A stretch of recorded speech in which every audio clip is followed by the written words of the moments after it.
Assalamu alaikum dostlar, yaxshimisizlar? Men Sumayya. Bugun sizlarga To'ga izlash degan tekstni o'qib beraman. To'ga izlash.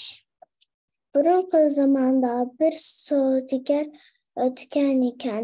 Bir kuni u safar ustida to'gasini yo'qotib qo'yibdi.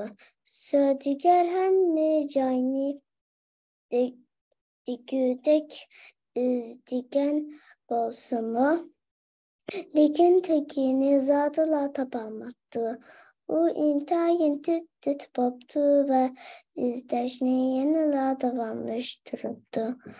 Bir chog'da u oldi tarafga kelib olgan bir buvayni ko'rib qopdi-da, tezdan uning yoniga borib, "Bova, to'ga ko'rdingizmi?" deb so'rabdi.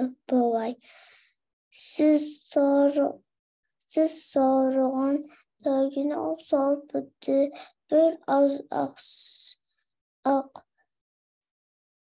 oqsamchi debdim.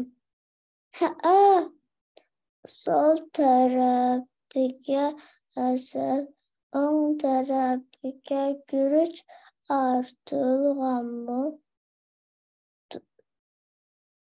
Durust.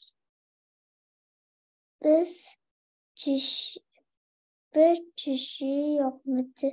Dal shundoq. "Undaq nega ketganligini ko'rdingizmi?" "U tarafni bilmayman" debdi. "Meni aldatma" debdi savdogar g'azablanib. "To'gamni jazam sen yoshirib qo'yibsan. Bo'lmasa shuncha vala belgilarini qandoq bilasan? Nimaga xafa bo'lasan? So'zimning oxirini anglamabsan" debdi buvay tamkinlik bilan. Iliroqda men yo'lda to'ganing izini ko'rdim.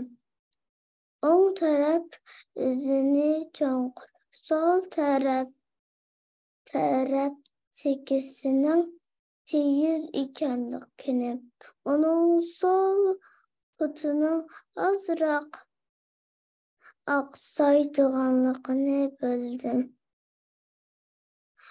Mendan yana yo'lning sol tarafida ozroq asal, o'ng tarafda ozroq guruchni ko'rib, to'gaga ortilganini jazman ashundoq ikki xil narsa deb o'yladim. Men yana to'ga yegan daraxt yapurmoqlarida tish izlarini qolganligini ko'rib, uning bir tishini ekanligini bildim. To'ganing zoti nega ketganligini kelsak, sen uning iziga qarab izlagin. Savdogar buni anglab, buvayni ko'rsatgani bo'yicha yo'l bo'yi izlab mangibdi. Daraxtga yo'qolgan to'gasini topibdi. Xo'sh, yaxshi ko'rishni unutmanglar.